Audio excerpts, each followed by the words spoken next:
pleasure to have here in the flesh, in studio right now on the Rich Eisen Show on the Roku channel, soon to be rejoined by our radio audience, the two-time Pro Bowler and one of the hosts of the Don't Call It a Comeback podcast, the great Ryan Shazier. Good to see you. Good to see you.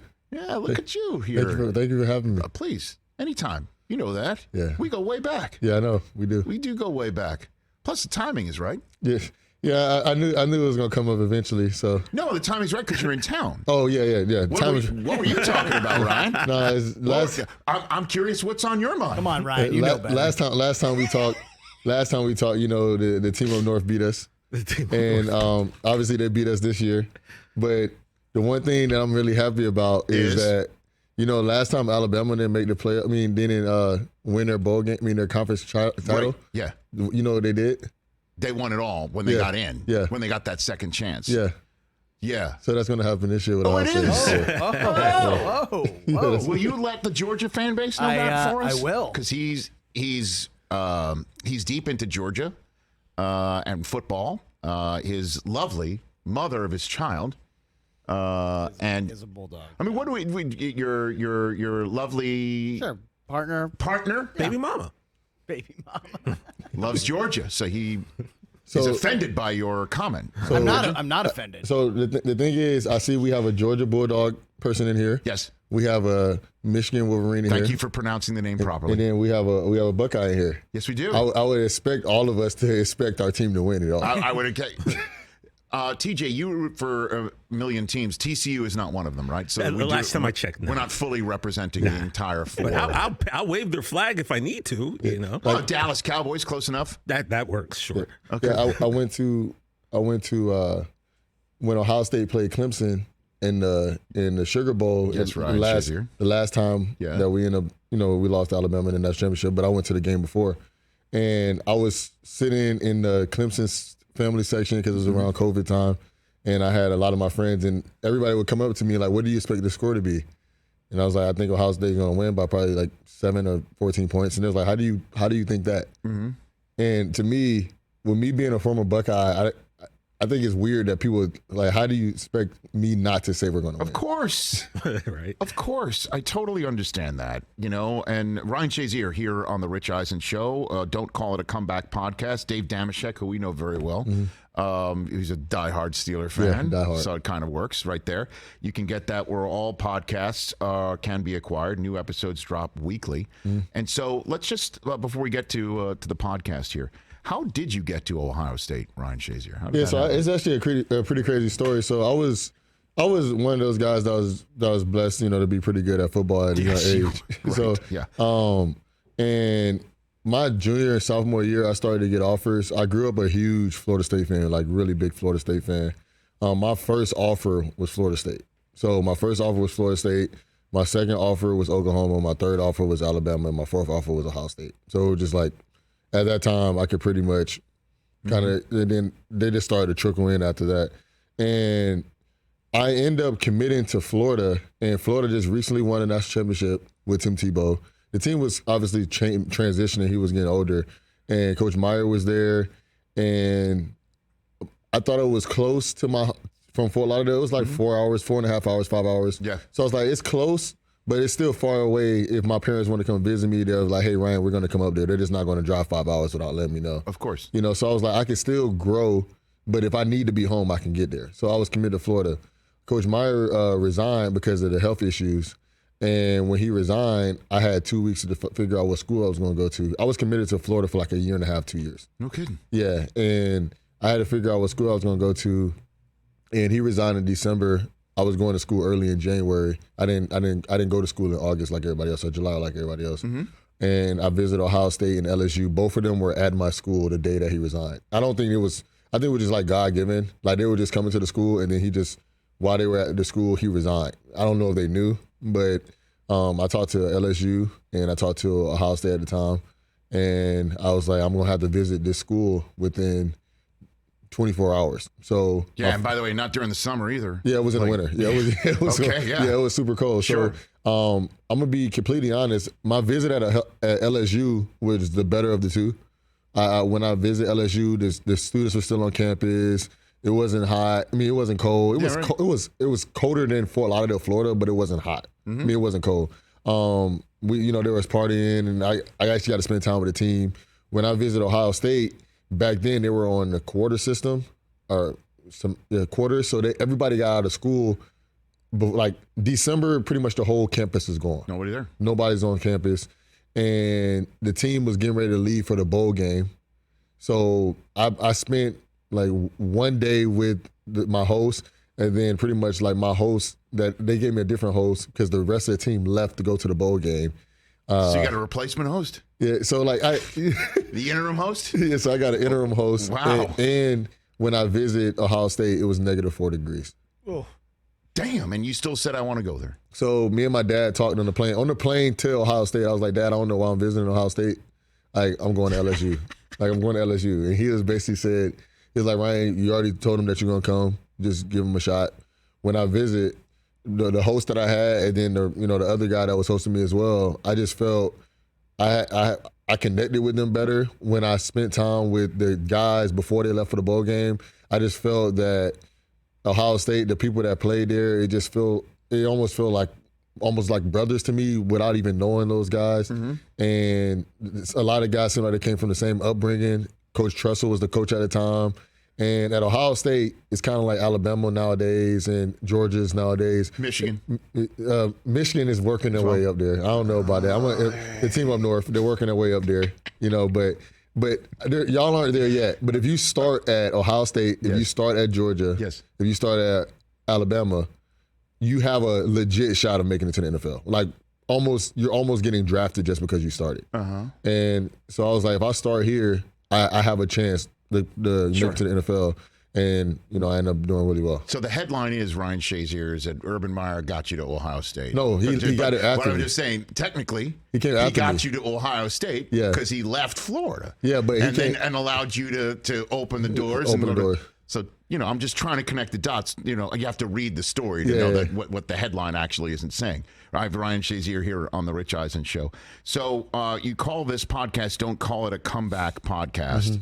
Why do you call it that? So it's talking about comeback stories. Obviously, with me, I have a comeback story. I have a story that I got injured in a football game. A lot of people never expected me to get to where I'm at now. I actually walked onto this set. I saw that. Yeah. It was awesome to see that. Thank you. And you look good, man. I try. You do. I try. So are you getting still even more proficient at getting the hitch a little bit out so of the giddy up? I'm getting a little bit better. If I was to run from a dog right now, I would get caught. You know, but I can run around the house with my kids. That was the biggest thing for me. I just wanted to be able to, if my kids needed me to do something, run a while, help my wife, I was available to do. How old are your kids? I have an 8-year-old, and then my 3-year-old's about to be 4 in January. Yeah. So you literally are chasing kids around the house. No doubt about that. Yeah. So. Yeah, we were all noticing that, and it was just it's so great to see. I mean, how often? I mean, you just tell me if you don't want to talk about it. Is it painful to talk about this? Now it's not as bad. When it's been 5 years. December 4th is 5 years. So now it's a lot easier to talk about it. I would say a year after the injury. 2 years within 2 years of the injury, it was a little bit harder to talk about. Who helped you get through it? I would say my family did a really good job. The Steelers really did a really good job, and just the people that my teammates. One thing that everybody that was around me that they did a really good job of is always providing positivity to me. So I'm a very positive guy. You guys, TJ, I knew TJ a little bit. And everybody knows him, and so it's not surprising for me to hear you say that. Right? And he even tell you when we first met, like how I'm just a really positive guy. I like to smile. I like to joke around. Even when it's not warranted, I like to joke around. And I was pretty positive through my injury, but my family did a good job of, if somebody's going to bring negative energy, if somebody didn't believe in what I was trying to do, we wouldn't even bring them around me.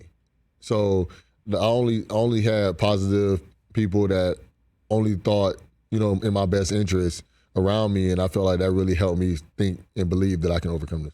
And you are overcoming it, and it's great to see. And so when you look back on that day, what do you think of that day? So it's so crazy because when I look back on that day, I have two different things that I think about. One of them is I was actually not supposed to play in that game. So I was hurt. So I hurt my ankle. I didn't practice one day in practice. That was a game time decision. Me and Coach Tomlin talked about it. So sometimes I look back and I'm like, hey, if I didn't play in that game, what would happen? Right? But the thing is, it's also a blessing because I when I did get hurt, it was a Monday Night Football game where millions of people were watching.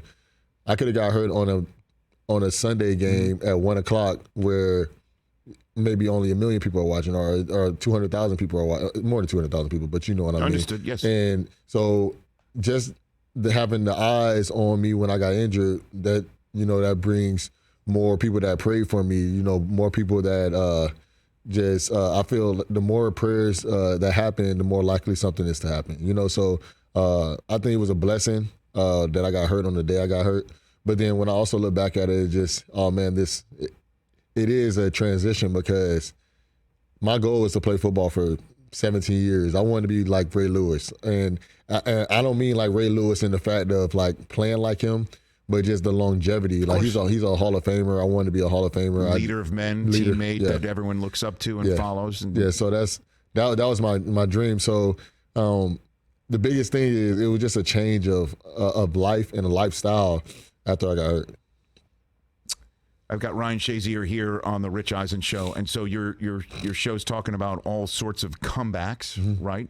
Which is the biggest comeback you ever were part of, Ryan? Have the biggest comeback I've ever been a part of? Yes. So it's two comebacks, and I'm gonna throw a shot at you right now for a second, but I'm gonna tell you. It's fully. I'm ready for it. I'm gonna tell you. So one of them is the Cincinnati Bengals. When we were down in the playoff game, I ended up ripping the ball out from Jeremy Hill. You know, I remember that game was over. Yeah, that game was essentially over. Toast. Yeah. And I ripped the ball out. I remember that. We haven't talked about that one on the podcast yet, but that's one of the biggest comebacks I've been part of. I'm sure Damashek will be very happy to talk about that on the podcast. Yeah, we're going to talk about that one. And then another one I would say I've been a part of that I'm not happy that I'm on the opposite end of it was when my freshman year, yes, we lost to the team up north. And it was a 9-year streak until y'all beat us again.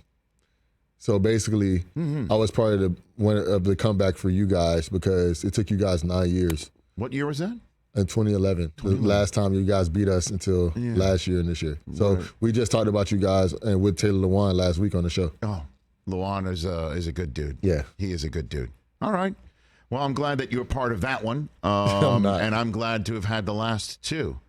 Sir, any concern at all that this is now a changing tide, a maize and blue tide here? I mean, one is an outlier, two is a trend. I don't know if 40 points. I mean, I don't know if 40 two is points, a trend. 40 burgers each time. The margin of victory gotten larger. You didn't see that one coming, did you? I don't think two is a trend. Okay. But, What is two then? A couple. Just a couple wins. You just got a couple wins. Okay. 9 is a trend. Wow. 9 is a trend. Okay. All right, so you got 7 more to go. We're trending. 7 more to go. Like Arson Judge. I don't know if 9 is a trend, but I know you're trending at 9. Well, So we're say 4. feeling good. We're feeling good, and we're ranked second in Big Ten champs back-to-back years in a row, and your school backed in like your car in our parking lot moments ago to show up here. So Ryan, can I ask you this? Yeah, you ask me anything you want. You were saying how cold now. it was when you went to go visit Ohio State and you didn't like the cold, and yet once you got to the NFL, you were known for freezing temperatures, walking around pregame with no shirt on. So how did you transition from someone who didn't like the cold to like being a guy who had pants on when it's 20 degrees out and that's it? Yeah, from Florida, that's impressive. So the thing is, it's a story behind this, and the reason that I started doing that is because one day we were playing the Buffalo Bills, and it was snowing like crazy. They delayed the game because they was trying to push the snow off the field. And like when you have turf and you're trying to snow the snow off the field, if you push the pebbles the wrong way, you have to like reposition them or whatever. But it was so cold, it was like 18 degrees, and I feel like I had the flu. I was really sick. I was super sick, and I'm wondering how this story ends up with your shirt off. Yeah, so this is wild. So basically, I talked to my teammates, and I said, "Hey, so nowadays it's not as big of a deal, but the Steelers, they were like, hey, the defense doesn't wear sleeves. Nobody on the defense wears sleeves because it shows toughness. Mm-hmm. I don't know where they get that from, but I guess they say it shows toughness. So I was like, all right, cool. I'm not going to wear sleeves. But this game in particular, it was my third year. I was like, hey, I'm feeling real sick. Like, I feel really bad. Like, I think I need to wear sleeves because I just need to be as warm as possible. And they was like, no, you're not going to wear sleeves. And I was like, I didn't have to. I probably should not even say nothing, and just went out there with them. Sure. But I was like, what are you talking about? I'm going to wear sleeves. And James Harrison like, nah, you're James. him and like Cam and a few guys was like, hey, nah, we're gonna fine you $5,000 per sleeve. Per sleeve. Yeah, so that's $10,000. Yes, we can do the math easily. Yeah, so I was like, y'all gonna fine me $5,000 per sleeve? Like, this is ridiculous. And then I went to Coach T like a little kid. I'm like, yo, Coach, they're tripping. Like basically snitching on him. And then he was like, yeah, whatever the defense says, like, I'm rocking with it. So I'm like, are you serious? He backed their play. Yeah, he backed their play. So I was like, all right, cool. If y'all not gonna let me wear sleeves, I'm just gonna go out here and warm up with no shirt off, because if I have the flu and die out here, it's on y'all. So I'm just gonna warm up. So out of spite, you took your shirt off. Yeah, there it is. So out of spite, I took my shirt off. And that looks kind of warm there. And I told him, I was like, yeah, I'm like, if I die out here, it's on y'all. Just give y'all heads up. So I went out there and warmed up. So I went down there and warmed up with them with no shirt on. We ended up beating them pretty bad. It was like we didn't beat them. Like we soundly beat them. It wasn't by like 20 points on them, but we beat them by like 17 or 14. Yeah. And people were like, it started going to news like Ryan Shazier warmed up and with no shirt on, 18-degree weather, and I did it again the week after because it just kept getting colder. And then it started, like, people started like, and then a guy after the game was like, man, it's cold as hell out here. Like, how are you out here with no shirt on? And I was like, we just played a whole game. Like, it was going back and forth, and we just beat y'all. And the first thing you come to me was like, yo, how did you warm up with no shirt off? I was like, yeah, you mentally been thinking about this the whole game. I'm like, so if your head is thinking about me, then you're not thinking about what you need to be thinking about. So it's now an advantage. And I was like, if I get like a 1 or 2% advantage over you, that's good enough in the NFL.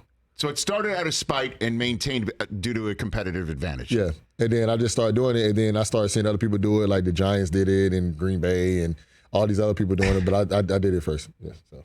You were the trailblazer. Yeah, I was the trailblazer. What a way to start, man. Wow. What a way to do it. That is, how cold were you, though? No, I hated the cold weather. I absolutely hated it. Every moment of me being out there, I was like, this is freezing. But the one thing that it did help me with is it did prepare me for what the weather was about to be like. Of course. I hated every moment of it, but I was warming up with my shirt off and getting used to it. But I was only out there for like 5-10 minutes. I wasn't out there for a long time. Isn't that amazing? You're from Florida. You go to Ohio State, and it's 4 degrees there. You say, I'll go there, and look what happened there. Yeah. And then your Steeler career, where you do that out of spite. It's really wild how things happen, and it's really great to see you. It's great to see you getting around. It's just great to see you. Period. It's great to see you doing media. It's great to see you being happy and being a dad, being a husband. It's just great all around, sir. I really appreciate it. I'm really glad. I'm really glad to just to transition the way I've been transitioning.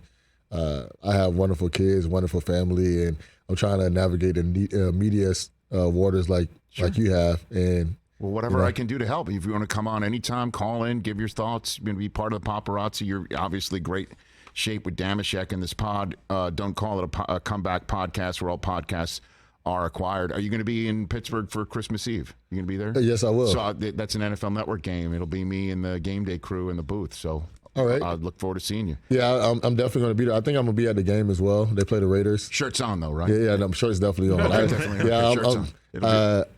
I get a lot colder now. I think because I'm getting older. Yes, can confirm. Can confirm, Ryan. Great to see you. And I look forward to seeing you in a couple of weeks at that game. Thank you. At Ryan Shazier on Twitter, at Shazier on Instagram. Don't call it a podcast. Don't call it a comeback podcast where all podcasts are acquired. Catch the Rich Eisen Show every single day on the Roku channel, 12 to 3 Eastern, for free.